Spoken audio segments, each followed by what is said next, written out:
Hello, my name is Dr. Carolyn T. Long, and I'm a therapist, minister, author, and consultant. And I want to talk to you a few brief moments about suicide.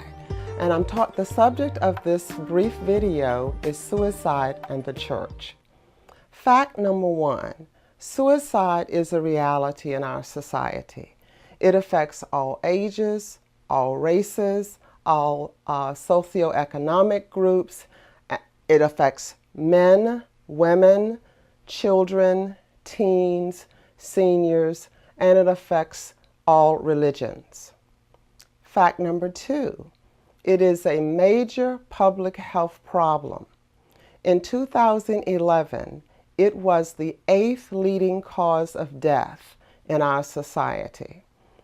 More than 30,000 people die each year due to suicide.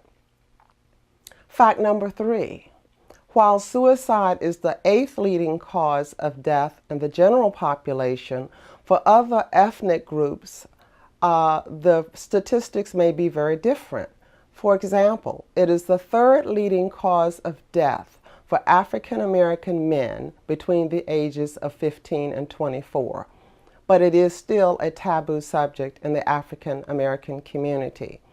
Another example is that after age 75, it is 3 times higher than the rate for the general population.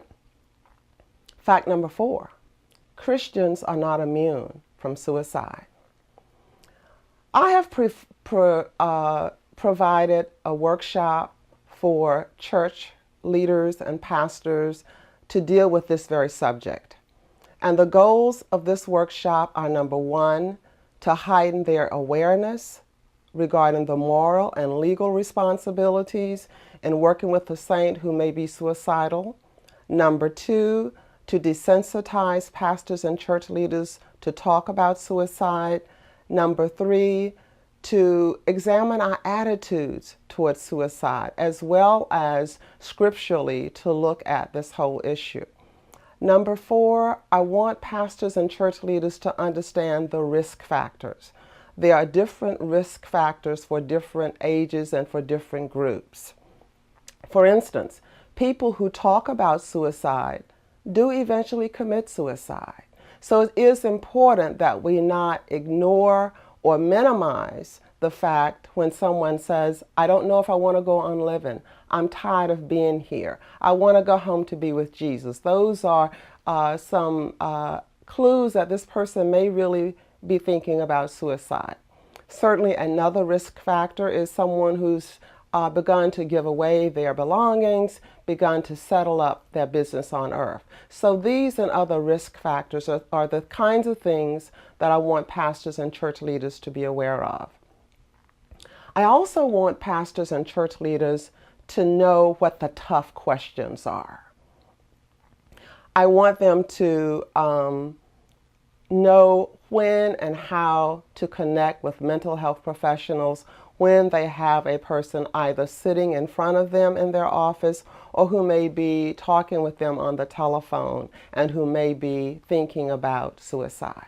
H. Norman Wright, a well-known Christian counselor and author of many books, has written a book titled Crisis Counseling.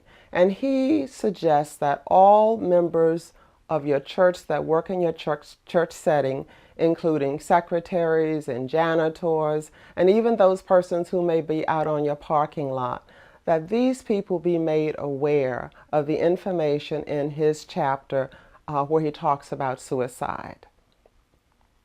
It's also important that you hear the 3 statements that are the prelude to the tough questions that I mentioned. Statement number 1 is this: the answers you get will depend on the questions you ask. Statement number 2 is the actual threat of suicide needs to be brought out in the open. And the third statement that coincides with this statement is suicide not talked about can be deadly. And lastly, I want to say to you that I've developed a suicide competency test for you as a pastor or church leader to use with yourself and other members of your congregation to be sure they have been able to obtain the important information that you would have them to know about this very important topic. I really appreciate your taking the time to listen to this video. For contact, please notice the information on the screen. Thank you for listening.